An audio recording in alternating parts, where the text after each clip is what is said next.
Are you ready for your next comedian? Let's keep this show rolling. Please welcome a very good friend of mine for a return appearance to the Speakeasy stage, Mr. Zach Smith.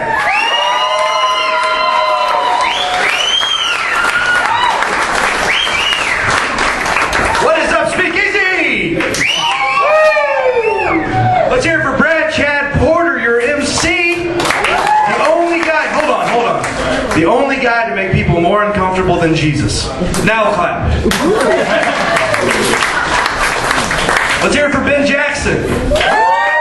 Very funny. The only black comedian funnier than Sinbad. Ben Jackson.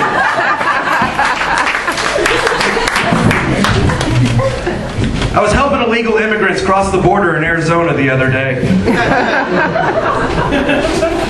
And I got to thinking, you think it was hard for Hitler to order juice? Because he'd be like, bring me the Jews. Mein Fuhrer, we know you like a Jew with your dinner. So much confusion. Let's get the Hitler jokes out of the way. How much does a Holocaust? Schwitz, it doesn't matter, I forgot my wallet. Groans on the second joke, here we go. I had a friend growing up that had really, really bad obsessive-compulsive disorder. It was bad. But it sucked because he was also a thief. And he had to break into the same house 5 times before he could steal anything. But at least he always made sure their light switches worked before he left. 5 times, every time, all the time. OCD! I recently bought a 2-seated bike to try and make friends. People don't respond well. Hey, do you want to get tandem? They don't respond well. So I thought the only logical step from here is to get a lowrider car like you hear about on the late night radio shows. But I didn't have the money, so I just deflated my tires. Not the same thing. So then I thought, what would Jesus do? So I got a pimped ride like Exhibit told me to. Since I've got my car pimped, all it does is stab hookers and demand money.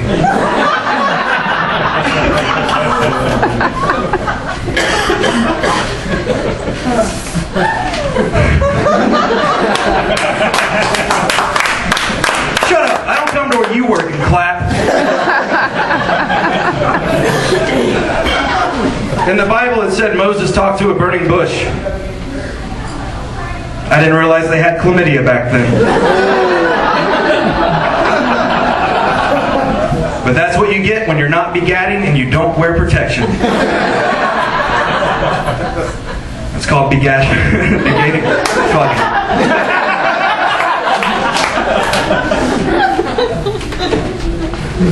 I often wonder, will Garth Brooks and Chris Gaines ever make an album together? We gotta get those 2 guys in the recording studio. The harmonies. The guitar playing, because they are definitely not the same person. I often wonder, did Garth Brooks' wife create an alter ego so she could fuck Chris Gaines? Trisha Daywood?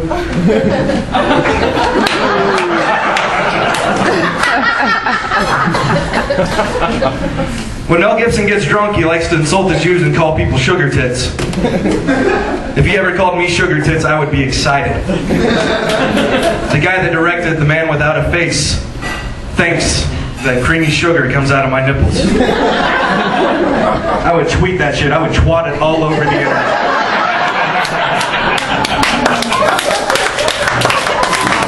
And who hasn't gotten drunk and said ill things of the Jews?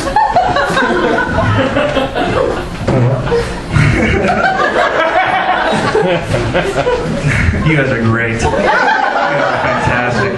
I recently went and saw a witch doctor. And my friend said, why did you go see a witch doctor?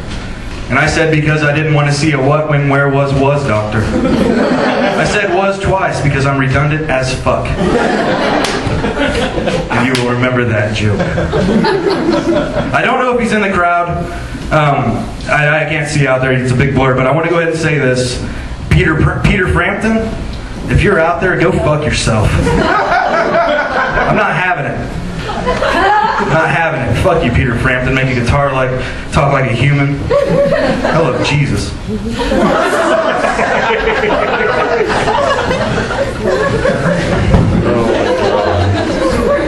I was scalping tickets outside of the Special Olympics the other day. And I got to thinking about like Affliction, Ed Hardy t-shirts. Have you guys seen this bullshit? Are you guys aware of what's happening in our communities? Among our children? Here's what I wish would happen. I wish the terrorist, Al-Qaeda, would put out a video, like a propaganda video. And there's like 5 of them, and they're all wearing those shirts.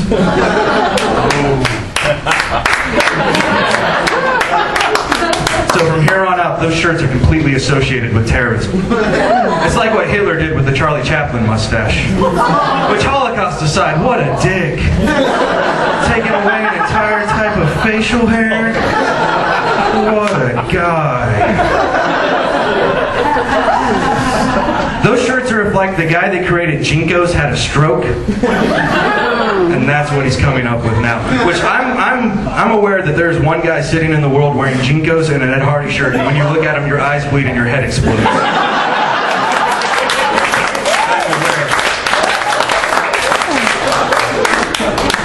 Speaking of Affliction t-shirts, I want to start a cocaine addiction. But I only own Crazy Straws. And I don't have the lung capacity to get it past the second loop.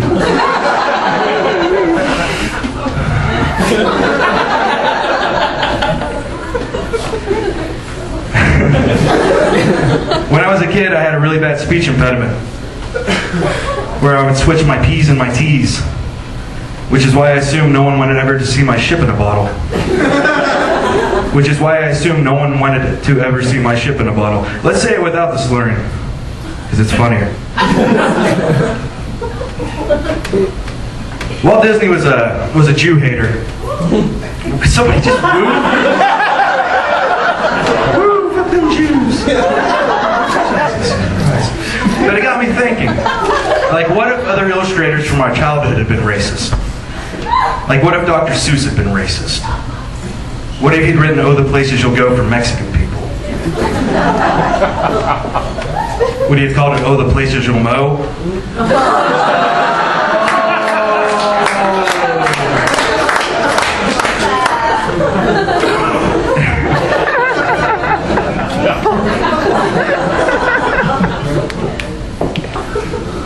I was standing inside the farmer's market the other day accusing everybody of being socialists. And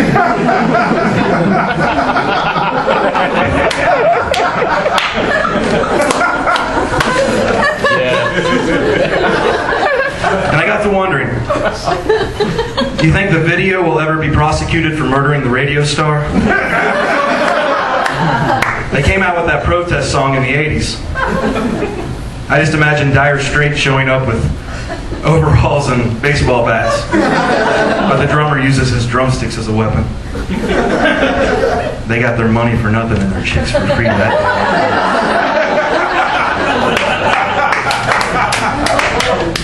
This is a new joke, and I'm going to go ahead and preface it by saying this is going to suck. It's a brand new joke.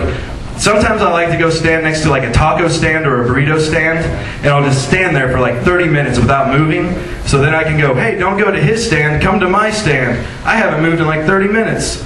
I'm standing to perfection."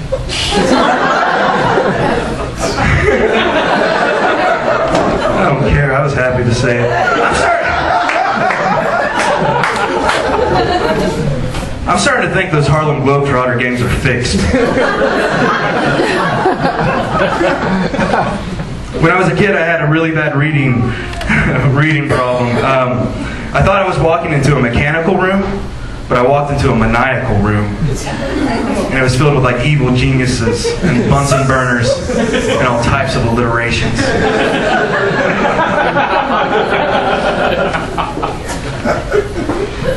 I'm 26 years old, and I can honestly say I've already experienced the worst possible day of my life. And I know I've got like 10 good years left in me, but I've already experienced it.